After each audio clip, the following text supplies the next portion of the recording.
All right. Well, I'll tell you, today is a Jim Jordan day. We ought to make this honorary Jim Jordan day. Now, he is running for re-election, but, he seems to be one of the few who's capable of really delivering some whopping lines in Congress. And Roxanne, you and I were talking about this before the show. I mean, the downside is that a lot of this is a lot of talk. Mm-hmm. That's what it feels like. When it comes to big tech, yep. Kind of like Lindsey Graham. I'm going to have hearings. I'm going to be subpoenaing people. Well, Chairman Graham, when is that exactly going to be? Because your chairmanship runs out at the end of this year. So you thinking about starting anytime before then? No, because it's all about trying to get reelected. I'm going to say the right things and try to get reelected and then try to actually do nothing about it. Now, I don't think Jim Jordan falls into that category completely, but you have to say, where is the action? Where's the action? So flipping back just to talk a little bit about some of this protest movement, it was interesting to watch Jim Jordan get into it with Dr. Fauci, the one who cannot be questioned, and get into discussing, whether or not these protests ought to be allowed, because they're not letting people go to church because of the coronavirus. They're not letting people go to school. They're not letting President Trump have rallies. There's a bunch of things that aren't being allowed. But nothing's being done about these protests and riots.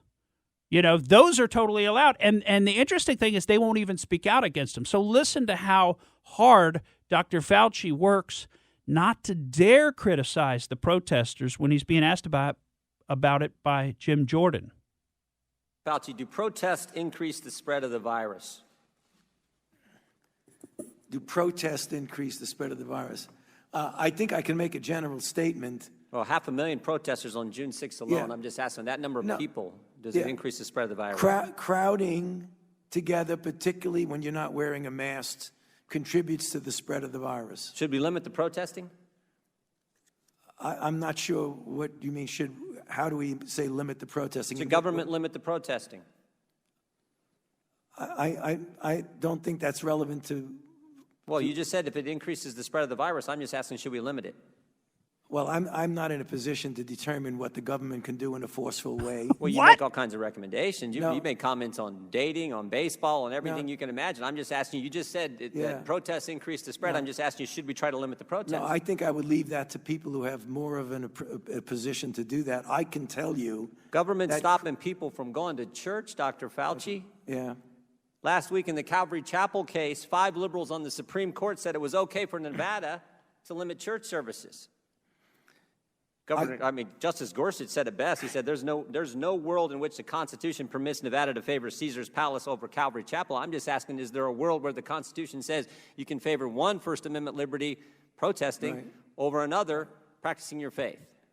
I'm not favoring anybody over anybody. I'm just making a statement that's a broad statement that avoid crowds of any type, no matter where you are, because that leads to the acquisition and transmission.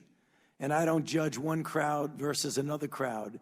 When you're in a crowd, particularly if you're not wearing a mask, that induces the spread. It's a simple question, doctor. Should we limit the protests? Government is obviously limiting people going to church. And look, there's been no violence that I can see at church. I haven't seen people during a church service go out and harm police officers or burn buildings. But we know that, for 63 days, 9 weeks, it's been happening in Portland. Right. Yeah. Well, one night in Chicago, 49 officers were injured, but no limit to protests. But boy, you can't go to church on Sunday. What was I don't know how many times I can answer that. I'm not going to opine on limiting anything. I'm just going to tell you. You've opined on a lot of things, Dr. Fauci. Yeah, but I've never. This is something that directly impacts the spread of the virus, and I'm asking your position on the protest. Yeah, I'm not going to opine on limiting anything. I'm telling you what it is, the danger. And you can make your own conclusion about that. You should stay away from crowds, no matter where the crowds are. The guy who opines on limiting everything, right? I mean, come on, folks. Do I have to tell you that? Don't you remember what's happened over the past 4 to 6 months with Dr. Fauci? That guy has wanted to limit everything, right? He wants us to wear goggles, too. Or he doesn't want us to, but he's kicked it around that maybe goggles are next. That's right. I don't know if you heard that. Debbie Birx and Dr. Fauci are thinking, the masks are not enough. Now you need to be required to wear goggles or a face shield. I mean, we are the only country in the world that's gone down with this kind of lunacy. I mean, next you'll have to wear gloves in all public settings. He said that the face shields should continue into flu season, even when coronavirus is gone. He alluded to that. Oh, coronavirus is going to be gone? What, like on November 4th? Is that when it's going to be gone? Is that when everything will be fixed and we won't even talk about it ever again? But we're still going to need to wear masks, according to Dr. Fauci, potentially because of the flu. Now we have to wear the mask because of the flu. I'll tell you something. I mean, this forced masking stuff, I mean, it's all about forcing people into submission to whatever the whim of the medical authorities is at the time. Because that's what we've seen. It looks like a bunch of whims. You know, first they tell us don't wear masks. Nobody should wear a mask. Then they tell us everybody's got to wear a mask.